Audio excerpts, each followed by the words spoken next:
29 April সকাল সকাল দীপঙ্কর দাকে পদ্মফুল চিহ্নে ভোট দিয়ে আমরা যদি বিধানসভায় পাঠাতে পারি, সকাল সকাল 29 এপ্রিল পদ্মফুল চিহ্নে ভোট দিয়ে দীপঙ্কর দাকে বিধানসভায় পাঠাবো প্রতিজ্ঞা করি। 8 লক্ষ কোটি দেনা, এখন পশ্চিমবঙ্গের দেনা কত জানেন? 8 লক্ষ কোটি দেনা। আজকে যে শিশু জন্মগ্রহণ করবে তার মাথায় মাত্র 80,000 টাকা দেনা। সুপ্রিম কোর্টের নির্দেশে 26,000 শিক্ষিত যুবকের চাকরি চলে গেছে, আর 6 লক্ষ পদ শিক্ষাঙ্গনে খালি আছে। তোলাবাজির দাপটে প্রায় 7,000 কলকারখানা আজকের পশ্চিমবঙ্গ থেকে চলে গেছে। লাস্ট 4-5 মাস আগে তারা তোলার ব্রিটানিয়া কোম্পানি পর্যন্ত পশ্চিমবঙ্গ থেকে চলে গেছে। পশ্চিমবঙ্গের এই দুরবস্থার কারণে আজ 50 লক্ষ বেকার আজকের পরিযায়ী শ্রমিক হিসেবে কর্ণাটক, দিল্লি, হরিয়ানা, গুজরাট, মধ্যপ্রদেশ বাইরে খাটছে। 2 কোটি এই পশ্চিমবঙ্গে 2 কোটি বেকার সমস্যা।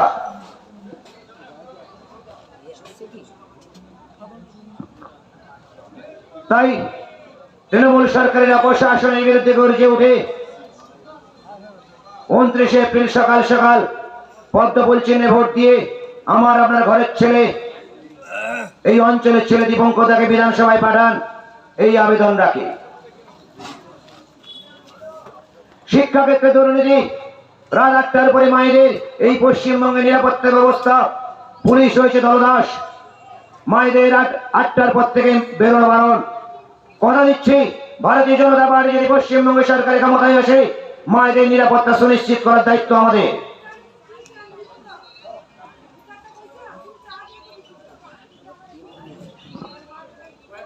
রাজ্য জুড়ে প্রশাসনের মদতে চলছে মদ, গাঁজা, জুয়া, সাট্টা ঠেক।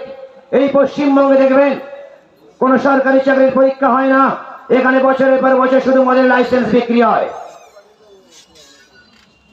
কারণ মদ বেচো আর সরকার চালাও।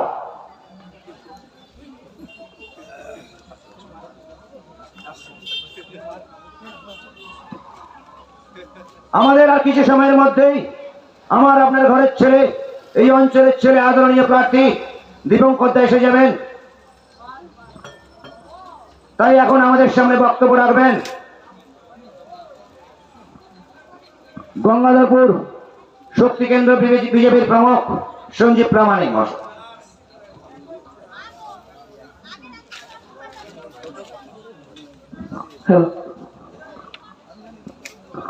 भारत माता की, भारत माता की जय श्री राम।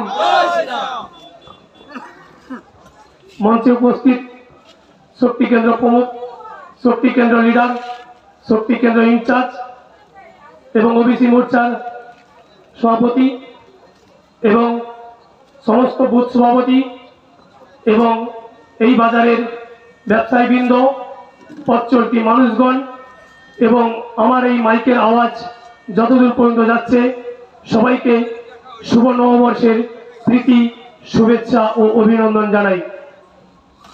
বন্ধুগণ, আপনারা জানেন সারা পশ্চিম বাংলা জুড়ে যে দুর্নীতি চলছে, চুরি চলছে, খুন ধর্ষণ চলছে, এর প্রতিবাদে আমরা মাঠে ময়দানে নেমে সবার বাড়িতে বাড়িতে আমরা বার্তা পৌঁছাতে দিতে চাই যে এইবার 29 এপ্রিল ভারতীয় জনতা পার্টির পদ্মফুল চিহ্নে ভোট দিয়ে আমাদের গ্রামের ছেলে, পাড়ার ছেলে, আমাদের কাকদ্বীপের ভূমিপুত্র দীপঙ্কর জানা মহাশয়কে বিপুল ভোটে জয়যুক্ত করুন। ওনাকে বিধানসভায় পাঠিয়ে আমাদের কাকদ্বীপকে একটা সবল উন্নয়নের রাস্তা দেখাতে হবে। আমাদের এই কাকদ্বীপে এই হসপিটাল, একটা বাড়িতে যদি কোনো অসুস্থ হয় হসপিটালে রুগী নিয়ে গেলে সেখানে রুগী দেখে না, ঘন্টার পর ঘন্টা পড়ে থাকে, ডাক্তার নেই। আমি একদিন হসপিটালে গেছিলাম, একজন নার্স একজন রুগীকে ইঞ্জেকশন দিচ্ছে, ডাইরেক্ট ইঞ্জেকশন নিয়ে রুগীকে মারছে, হাতে একটু টাচই করেনি। আমি নার্সকে বললাম, আপনি এইভাবে ইঞ্জেকশন দিচ্ছেন কেন? বলতে আমার মুখের দিকে তাকাচ্ছে। আমি ওনাকে মানুষ বলে মনে করছেন না? আর কিছু বললো, তখনই আবার হাতটা দিয়ে ইঞ্জেকশনটা দিলেন। উনি বললেন, আপনার বাড়ি কোথায়? আমি আমার বাড়ি গঙ্গাধরপুর। আমি এইভাবে করছেন কেন? এই বলে আমি একটু বেরিয়ে গেলাম, ওখানে আমাকে সিকিউরিটি গার্ড জিজ্ঞাসা করলো যে দাদা তুমি প্রতিবাদ করছো কেন? আমি প্রতিবাদ করবো না। এই হসপিটাল আমার আপনার ট্যাক্সের টাকা থেকে তৈরি হয়। এই সাধারণ মানুষ হসপিটালে চিকিৎসা পায় না, ভালো পরিষেবা পায় না, ভেলোর ব্যাঙ্গালোরে চলে যাচ্ছে। সেখানে দেখুন কত সুস্থ পরিষেবা, কত চিকিৎসা ভালো। এখানে পশ্চিমবাংলার চিকিৎসা নেই। সেই জন্য ভারতের প্রধানমন্ত্রী নরেন্দ্র দামোদর মোদী উনি বলেছিলেন যে 500 টাকায় 5 লাখ টাকায় চিকিৎসা ব্যবস্থা দেবো। পশ্চিমবাংলার চিকিৎসা ব্যবস্থা ভালো নেই, সেই জন্যই ভেলোর ব্যাঙ্গালোর উড়িষ্যায় চলে যাচ্ছে আমাদের পশ্চিমবাংলার চিকিৎসা করার জন্য। এখানে কোনো সব ব্যবস্থা নেই বলে সেই জন্য বাইরে চলে যাচ্ছে। শুধু তাই নয়, এই গঙ্গাধরপুরে অনেক পরিযায়ী শ্রমিক ভেলোর থেকে শুরু করে, ব্যাঙ্গালোর থেকে শুরু করে, দিল্লি থেকে শুরু করে, হরিয়ানা থেকে শুরু করে কয়েক লক্ষ পরিযায়ী শ্রমিক এখনো পর্যন্ত বাইরে আছে। আরে আমি জানি, আমি দীর্ঘ 14 বছর পরিযায়ী শ্রমিক হয়েছিলাম। পদ্মে চলে গেলে একটা ভোট হয়, কেউ বুঝতে পারে না। আর এই পশ্চিমবাংলায় ভোট হলে খুন হয়, ধর্ষণ হয়, রাজধানী হয়। আমি একটাই কথাই বলবো, এই মা বোনেরা, এই ভাইয়েরা, এই পথ চলতি মানুষজন, আমাদের গ্যারান্টি আছে, মোদীজির গ্যারান্টি আছে, সুস্থভাবে ভোট হবে, সুস্থভাবে আইনি পরিষেবা হবে, একটাও মারামারি হবে না, একটাও খুন হবে না, একটাও ধর্ষণ হবে না। ডবল ইঞ্জিনের সরকার আসবে। একটাই কথা বলবো, দীর্ঘ 15 বছর চোরকে দিলেন, 35 বছর বামকে দিলেন, 5টি বছর রামকে দেখুন কেমন রাখে, অবশ্যই রাখবে। আমি একটাই কথা বলবো, পশ্চিমবাংলার মানুষ বোকা বানিয়ে রেখেছে। এই রাজ্যের মুখ্যমন্ত্রী প্রত্যেক কথায় মিথ্যা কথা বলেছে। উনি বলেছিল 21 বিধানসভায় ডবল চাকরি হবে, চাকরি হয়নি, কিন্তু 26,000 চাকরি চলে গেছে। আজকে 800 দিন অনাহারে ছোট ছোট শিশুকে নিয়ে মহিলারা বিধানসভায় যেখানে সেখানে প্রোগ্রাম করছে আমাদের যোগ্য চাকরি দিতে হবে, কিন্তু যোগ্যরা চাকরি পায়নি, অযোগ্যরা চাকরি পেয়েছে।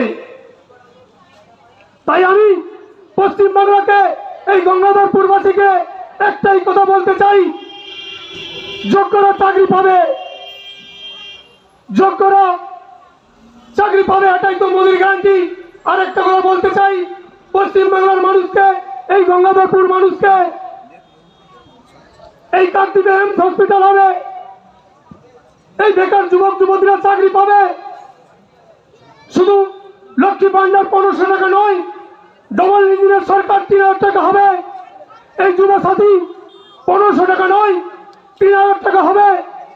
80 লক্ষ যুব সাথী ফর্ম পূরণ করেছে, পেয়েছে কত? একটু জিজ্ঞাসা করেন, পাড়ায় পাড়ায় অনেক যুবকরা আছে, সবে 20 লাখ পেয়েছে। কত লোকের সমস্যা, কারোর ব্যাংকে নেই। এই যে আমার একটা টাকার ছেলে ভাই আজকে আমাকে বলেছিল যে আমি ব্যাংকের অ্যাকাউন্ট দিয়েছি, স্টেট ব্যাংক, আমাকে ভুল অ্যাকাউন্ট দিয়েছে, অথচ আমি টাকা পাইনি, অন্য লোক টাকা পেয়েছে। আমি বললাম তুই বিজেপি করিস না, এই জন্যই তোকে দেয়নি। তবে তুই বিজেপিকে ভোটটা দে, ডবল ইঞ্জিনের সরকার হবে, তবেই তুই 3000 টাকা পাবি। শুধু মিথ্যা কথা। আর একটা কি বলেছিল যে যুবক ছেলেদেরকে চাকরি হয়নি, 1000 টাকা নিয়ে বলছে কেটে নাও, আর বলতে দিয়ে ঘুগনি তৈরি করো, প্ল্যাটফর্মে বাস স্ট্যান্ডে ঘুগনি বিক্রি করো। লজ্জা করে না এই মুখ্যমন্ত্রীর? এই বিএ পাস করে ছেলে, এমএ পাস করে ছেলে, ডিএলএড করে ছেলে, এরা পথে ঘুগনি বিক্রি করবে? আর যে সমস্ত তৃণমূলের নেতাগুলো পাড়ায় ঘুরছে, ওনাদেরকে দিয়ে বলুন না যে ঘুগনি বিক্রি করতে কেমন লাগে, সে মজাটা বুঝে যাবে। তাই বন্ধুগণ, আর দেরি করবেন না, এই সরকারকে ফেলতেই হবে।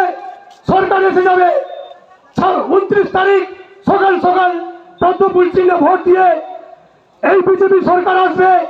এই তৃণমূল সরকারকে গঙ্গায় বিসর্জন দিতে হবে। তাই এই বাংলার ভূমিপুত্র শুভেন্দু অধিকারীর নেতৃত্বে বিরোধী দলনেতা গর্জে উঠেছে, সারা বাংলার মানুষ পথে নেমেছে। এই সরকারকে বিসর্জন দিতে হবে গঙ্গায়, তাই বাঁচতে চাই বিজেপি, তাই আর হিন্দু মুসলমানের সঙ্গে গন্ডগোল বাঁধিয়ে দিয়েছে শামসের গঞ্জে।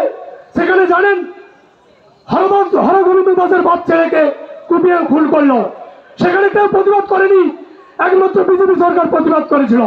এই সিপিএমও করেনি, কংগ্রেসও করেনি, একমাত্র বিজেপি সরকার করেছিল।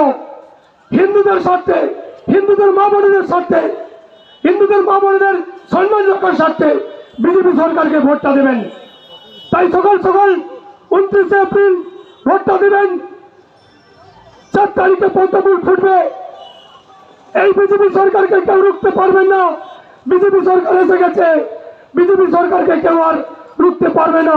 তৃণমূল সরকার চলে গেছে, চলে যাবে। 4 তারিখের পরে আমরা ঠিক যোগ্য জবাব দিয়ে যাবে এই ভারতীয় জনতা পার্টি। তাই শুধু এই বাংলার মানুষ, গঙ্গাধরপুরের মানুষকে একটাই বার্তা দিতে যাব যে দীর্ঘ 50 বছর ধরে কেন্দ্রের সঙ্গে বিরোধিতা করে এসছে টিএমসি সরকার, 15 বছর, 35 বছর সিপিএম সরকার। তাই আর নয়, ডবল ইঞ্জিনের সরকার গঠন হবে 5 তারিখের পর। আমরা বিজেপি সরকার গঠন হবে, কেন্দ্রে বিজেপি আছে, রাজ্যে বিজেপি আসবে।